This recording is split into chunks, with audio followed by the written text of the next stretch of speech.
속보가 나가고 있는데 국회에서 김민석 국무총리 임명 동의안 가결됐다라는 게 1번 안건이었고요.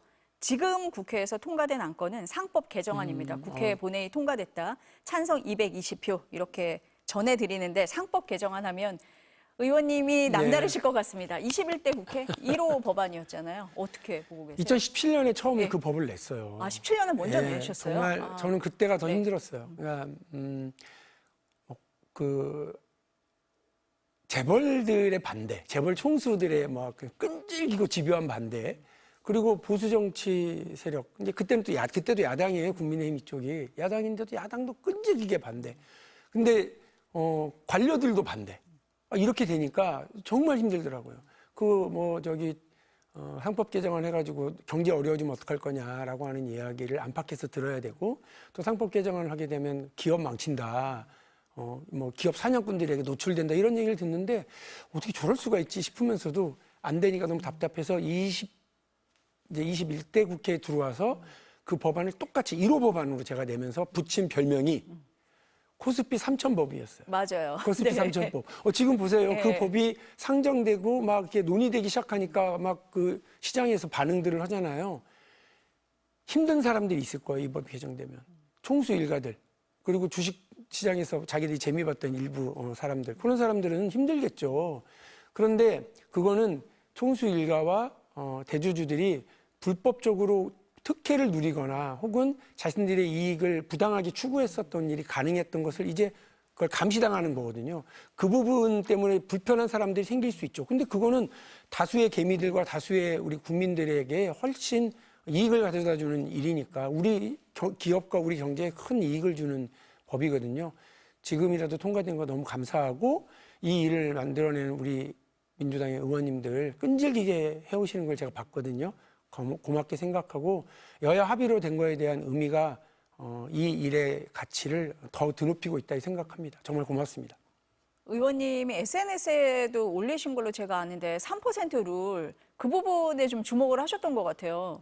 과연 되겠느냐 이렇게 보신 건가요? 이거 빼고 한다고 그러더라고요. 네, 그러니까 네. 아니 이렇게 이거 따귀 빼고 국물 빼고 이렇게 하면 네. 건더기도 빼고 이러면 어떻게 하나? 이게 큰일이다. 이게 맹탕으로 가는 거 아닌가 싶었거든요. 그런데 어쨌든 여야 합의로 3% 룰까지 같이 가게 되니까 제가 말씀드렸잖아요.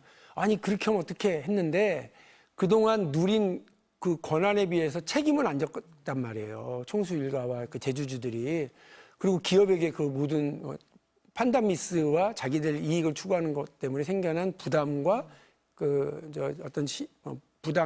부당함은 다 불이익은 다 그 기업이 가져가고 우리 개미 투자자들이 가져가고 그랬잖아요. 기업이 가져가고 이런 문제를 막아설 수 있게 이제 됐으니까 정말 다행이고요.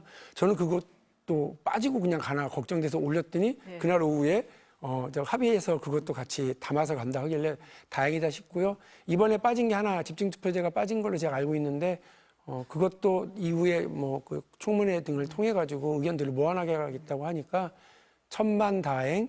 그다음에 만시지탄이지만 정말 다행 이렇게 생각합니다. 아니 오늘 모시고 나서 보니까 그때 1호 법안을 내셔서 더 좀 감회가 새로우실 것 같다 이런 생각이 들어서 박수 치면서 왔어요. 네. 감사합니다.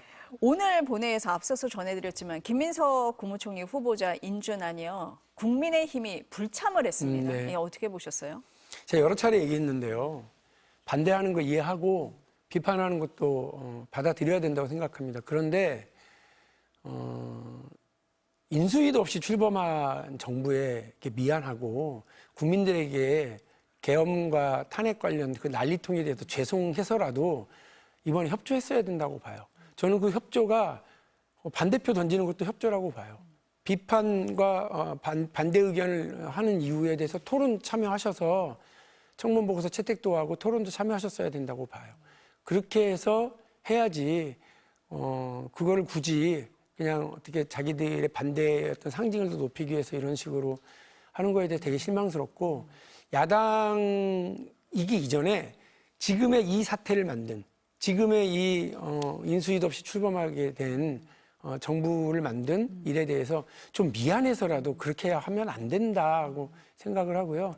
조금이라도 좀 어떤 국민 눈높이와 상식을 헤아리시면 저는 뭐 국민의힘이 그러면 안 된다고 생각합니다. 앞으로도 비판하시고 또 반대하실 건 반대하시더라도요. 책임 있는 태도는 좀 보여주셨으면 좋겠다 이런 생각이에요.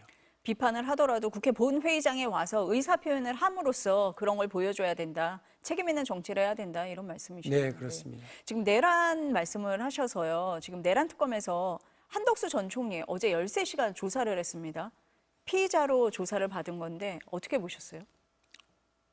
참 마음이 안 좋죠. 그러니까 그분이 거의 한 30-40년 이렇게 공직을 했고 총리도 2번 하고 우리 민주당 정부 쪽에서도 총리를 했고 온갖 자리를 다 누렸는데 그 끝이 내란 관련 피의자 신분이다라고 하는 것에 대해서는 국민의 한 사람으로서 마음이 별로 안 좋은데 기분 나쁜 것도 기분 나쁜 게 있죠. 그분이 하신 말씀 중에 거짓말인 게 너무 많다라는 거죠. 아직 뭐 조사가 다 끝나진 않았습니다만 거짓말인 것도 있고 본인의 이익을 위해서 증거 인멸을 하려고 그랬던 것도 있고 그랬던 분이 또 대선엔 또 나오려고 그랬고 그랬던 분이 대통령 권한대행 자리에 앉아가지고 말도 안 되는 결정들도 하고 말도 안 되는 소리를 여러 차례 했던 걸 또 기억을 해보면 이분이 공직자로서 본인이 쌓아왔었던 국민에 대한 헌신을 다 이런 식으로 끝에 본인 스스로 배신했었구나라고 하는 게 있어서요.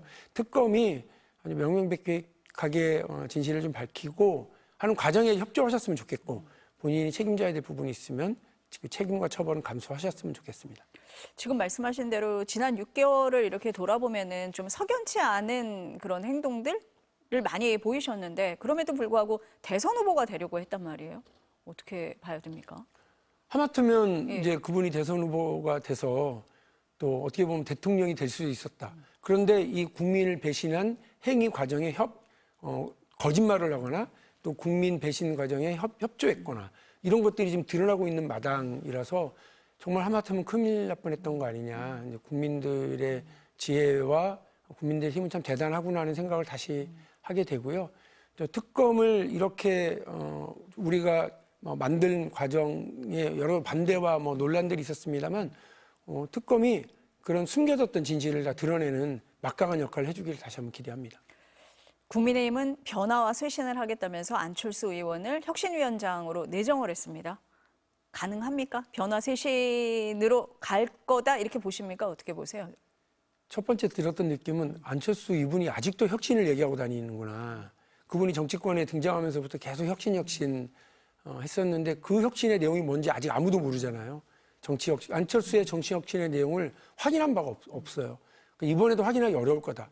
이게 첫 번째 생각이고 두 번째는 친윤 기득권 세력이 자기들에게 어떤 적절한 그런 지난번에도 어떤 강화도령 형식으로 김용태 의원 세워놓고는 거의 사람 바보 노릇하게 만들어 버렸잖아요.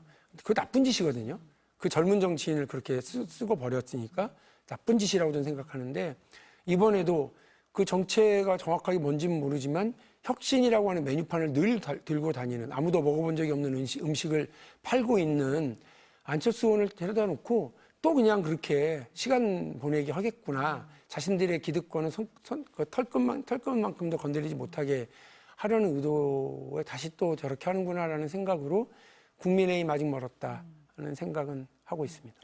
안철수 의원은 나는 당대표 선거도 안 나갈 거다라는 의사를 밝히면서 열심히 하겠다라고 밝히고 계시거든요. 근데 권한이 안 주어질 거다 이렇게 보십니까? 그분이 당대표 선거 안 나간다는 게 무슨 기득권을 버린 게 아니잖아요. 나가도 안 될 거다라고 하는 게 국민들 전체의 판단이고 국민의힘에 여러 차례 그분이 도전하고 대선 후보로 출마해보고 하셨지만 어렵잖아요.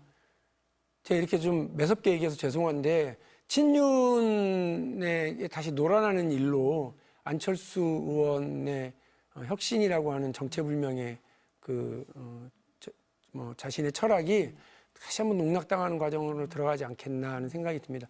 열심히 하시기를 바라지만 기대하지는 않는다 이 말씀입니다. 일단 내정이 된 상태니까요. 좀 지켜보도록 하겠습니다. 네. 오늘 의원님과의 말씀 여기까지 들어야 될 것 같습니다. 감사합니다. 네, 고맙습니다.